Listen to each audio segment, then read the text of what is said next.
நற்செய்தி வாசகம். மத்தேயு எழுதிய நற்செய்தி 13ஆம் அதிகாரம். ஆண்டவரின் உயிருள்ள வார்த்தைகள் 36 43 முடிய. அதன் பின்பு இயேசு மக்கள் கூட்டத்தினரை அனுப்பிவிட்டு வீட்டுக்குள் வந்தார். அப்போது அவருடைய சீடர்கள் அவர் அருகே வந்து, வயலில் தோன்றிய களைகளை பற்றிய ஊமையை எங்களுக்கு விளக்கி கூறும் என்றனர்.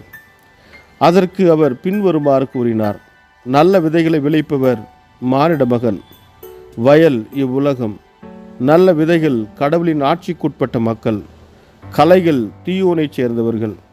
அவற்றை விதைக்கும் பகைவன் அலகை. அறுவடை உலகின் முடிவு. அறுவடை செய்வோர் வானதூதர். எவ்வாறு களைகளை பறித்து தீக்கரையாக்குவார்களோ அவ்வாறே உலக முடிவிலும் நடக்கும். மானிட மகன் தம் வானதூதரை அனுப்புவார். அவர்கள் அவருடைய ஆட்சிக்கு தடையாக உள்ள அனைவரையும் நெறிக்கட்டோரையும் ஒன்று சேர்ப்பார்கள். பின் அவர்களை தீச்சுளையில் தள்ளுவார்கள். அங்கே அழுகையும் அங்கலாய்ப்பும் இருக்கும்.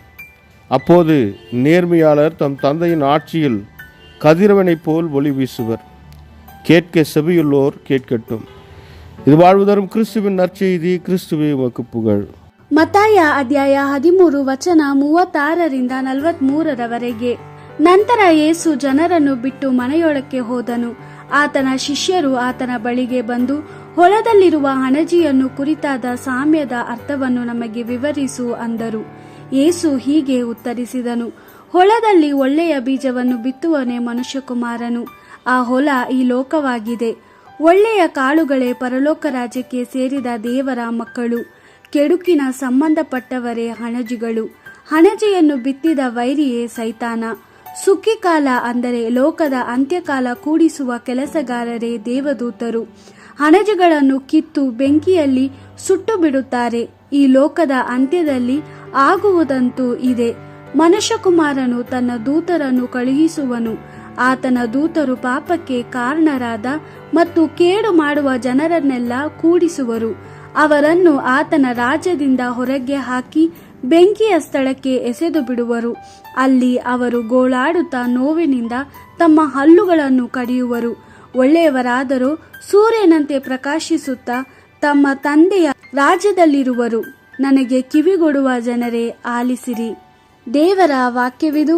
ದೇವರಿಗೆ ಕೃತಜ್ಞತೆ ಸಲ್ಲಲಿ. Gospel according to Matthew chapter 13 verse 36 to 43.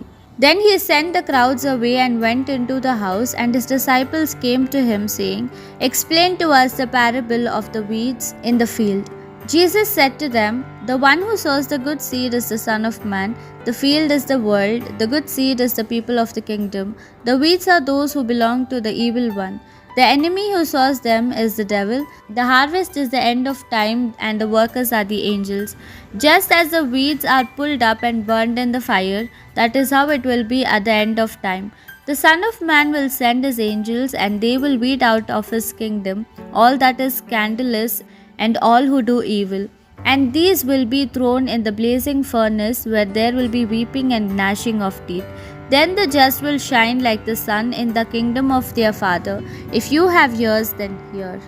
The Gospel of the Lord. Praise to you, Lord Jesus Christ.